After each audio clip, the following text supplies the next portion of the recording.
청취자 여러분, 안녕하십니까? 2026년 6월 17일 수요일 글로벌 인사이트 시작합니다. 오늘도 전 세계의 정치, 경제적 격변을 예리하게 분석해 주실 박 작가님 모셨습니다. 반갑습니다.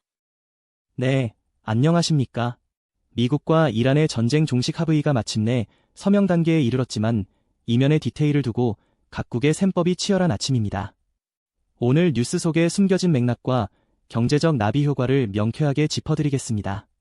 고맙습니다. 깊이 있는 분석 기대하면서 첫 소식인 대한민국 뉴스부터 자세히 살펴보겠습니다.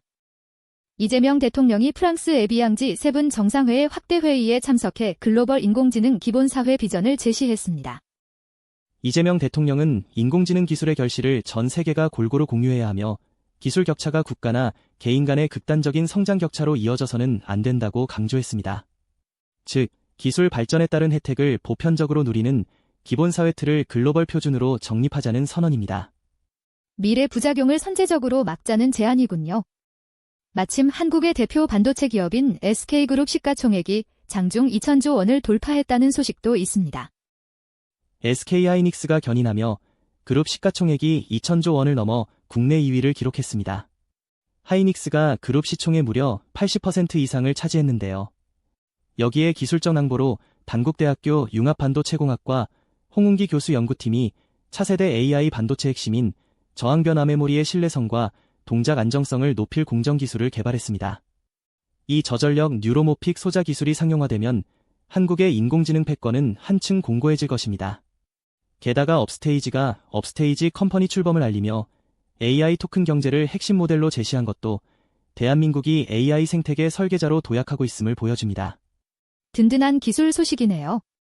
반면 정치권에서는 6.3 지방선거 당시 발생한 투표용지 부족 사태에 대해 국정조사를 실시하기로 합의했군요. 오는 6월 18일 본회의에서 국정조사 계획서가 처리될 예정이며 45일간의 대장정에 돌입합니다. 민주주의의 기본인 투표소에서 용지가 부족했다는 중대한 행정적 실책인 만큼 이번 국정조사로 철저한 원인 규명과 재발 방지책이 마련되어야 합니다. 다음은 미국입니다. 도널드 트럼프 미국 대통령이 이란과의 잠정 합의안에 서명하며 호르무즈 해협의 완전 개방을 선언했습니다. 하지만 여전히 불안 요소가 있죠? 네, 트럼프 대통령은 이란이 핵무기를 포기하는 대가로 호르무즈 해협을 개방하겠다고 발표했습니다. 하지만 복병은 이스라엘입니다. 이란 측이 합의 전제 조건으로 이스라엘군의 레바논 철수를 완강하게 내세우고 있기 때문입니다. 물밑 신경전이 팽팽해 실제 합의가 이행될지는 여전히 지켜봐야 합니다. 불확실성 속에서 금융시장도 요동치고 있고 연방준비제도도 새로운 체제 하에서 움직이기 시작했군요. 다우존스 지수는 최고치를 경신했지만 S&P 500과 나스닥은 기술주 조정으로 하락 마감했습니다. 그래도 중동 긴장 완화로 유가가 배럴당 $80 아래로 떨어진 것은 긍정적입니다. 때마침 연준은 캐비넛이 신임 위장체제에서 첫 정책 회의를 시작했습니다. 인플레이션이 3년 만에 최고치라 금리 동결이 유력하지만 투자자들은 피벗의 단서를 찾고 있습니다. 미 상무부가 인듀 미나물 생산을 늘리기 위해 코히어런트사에 $5천만 칩스법 자금을 지원하기로 한 것도 공급망 안정을 향한 조치입니다. 법원 판결로 케네디 센터에서 트럼프 대통령의 이름이 철거된 가운데 백악관 안에는 격투기 경기장을 지으려 한다고요? 네, 케네디 센터 외관에서 자신의 이름이 내려가자 트럼프 대통령은 백악관 잔디밭의 UFC 경기장과 연회장 건설을 추진 중입니다. 최근 백악관 UFC 행사에서 관계자들을 공격하려던 괴한 5명이 체포되는 소동도 있었는데 이는 정치적 논란을 엔터테인먼트로 덮어버리려는 행보로 해석됩니다. 중국 소식입니다. 시진핑 주석과 리창 총리가 미얀마의 민 아웅 흘라잉 대통령과 정상회담을 가졌습니다. 어떤 논의들이 오갔나요? 베이징 회담에서 양국은 중미얀마 운명 공동체 건설을 심화하고 1대1로 협력을 추진하기로 했습니다. 미얀마 내부 평화 과정을 중국이 적극 지원하고 국경 안보 협력을 강화하기로 했는데요. 미얀마는 중국이 인도양으로 직접 진출할 수 있는 지정학적 요충지입니다. 미국 중심의 해상 포위망을 뚫기 위해 서남쪽 통로인 미얀마를 확실한 우군으로 묶어두겠다는 중국의 전략적 계산입니다. 국가 거버넌스에 대한 자신감도 대외적으로 과시하려는 모양새입니다. 국무원 신문판공실이 새로운 백서를 발표하네요. 오늘 오전 더욱 공정하고 합리적인 글로벌 거버넌스 시스템 구축 주제의 백서를 발표합니다. 미국식 1극 체제에 맞서 다자주의와 중국식 해법을 제시하겠다는 선언입니다. 왕우닝 정엽 주석이 네팔 외교부 장관을 만나 하나의 중국 원칙 지지와 대만 독립 반대 약속을 받아낸 것도 같은 맥락입니다. 경제 지표 면에서도 안정세를 유지하고 있군요. 5월 경제 지표가 발표되었죠. 네, 5월 전국 규모 이상 공업 부가가치는 전년 동기 대비 5.4%, 서비스업 생산지수는 4.8% 증가에 선방했습니다.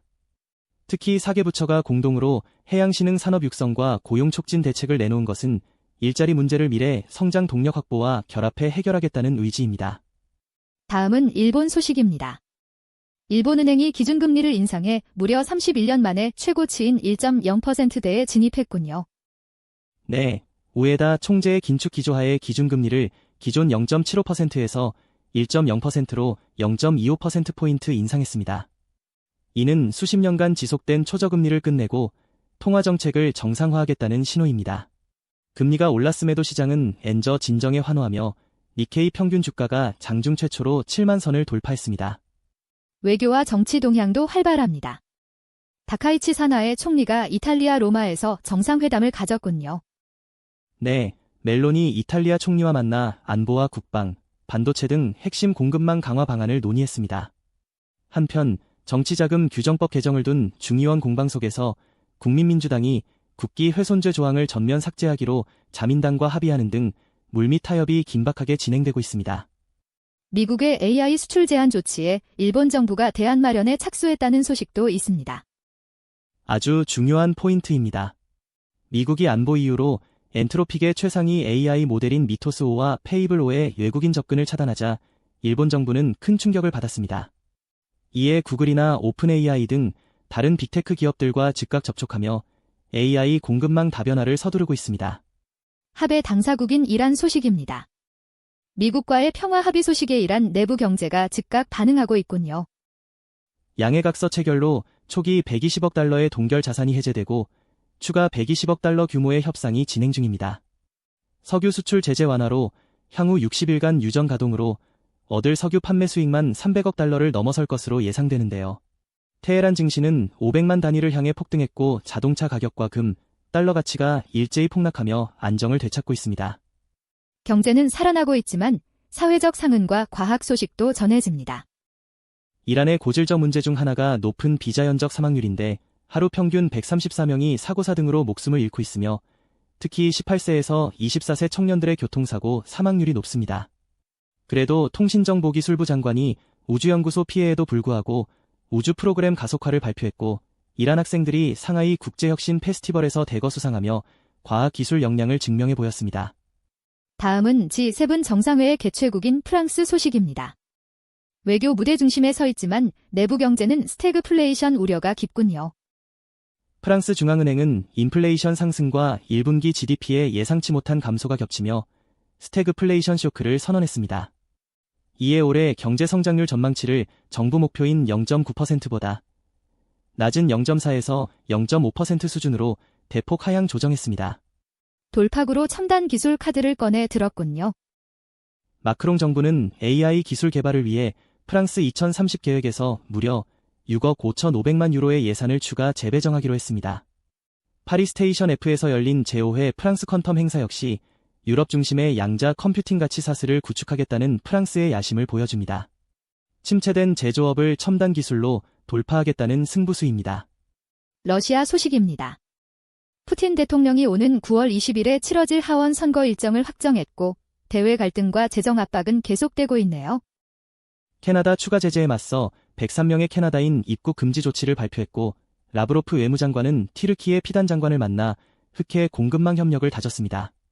하지만 재정 압박은 거셉니다. 감사원에 따르면 올해 예산 적자가 벌써 2조 루블을 초과했고 1분기 국가 프로그램 지출은 계획보다 5,200억 루블 이상 초과 집행되었습니다.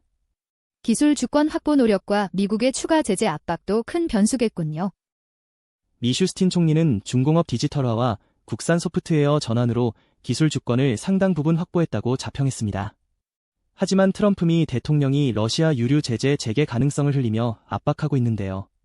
제재가 재개된다면 2조 루블이 넘는 적자에 허덕이는 러시아 재정은 심각한 위기에 직면할 수 있습니다. 마지막으로 이스라엘 소식입니다. 네타냐후 총리가 다가오는 10월 총선에 다시 출마하겠다고 전격 선언했습니다.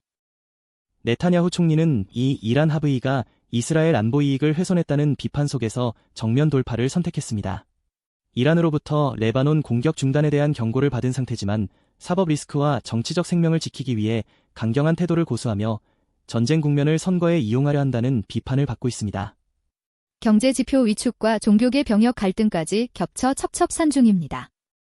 1분기 이스라엘 경제가 연간 3.8% 위축되며 전쟁의 대가를 치르는 가운데 의회는 초정통파 유대인들의 병역 면제 특혜를 유지하는 토라 연구 기본법을 예비 통과시켰습니다.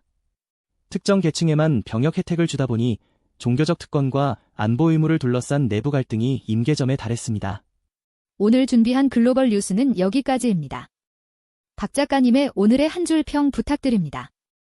오늘의 한 줄 평은 종이 위의 평화 협정보다 무서운 것은 보이지 않는 기술과 제도의 거대한 장벽이다로 하겠습니다. 이 이란 합의 이면에 숨겨진 기술 통제와 자국 우선주의 장벽을 철저히 들여다봐야만 우리 경제의 생존 전략을 도출해낼 수 있을 것입니다. 뼈 있는 통찰이었습니다. 오늘도 깊이 있는 분석 전해주신 박 작가님, 대단히 고맙습니다. 네, 고맙습니다. 저희 글로벌 인사이트는 내일도 전 세계의 깊이 있는 이야기로 찾아오겠습니다. 오늘 하루도 활기차게 보내시기 바랍니다. 청취해주신 여러분, 고맙습니다.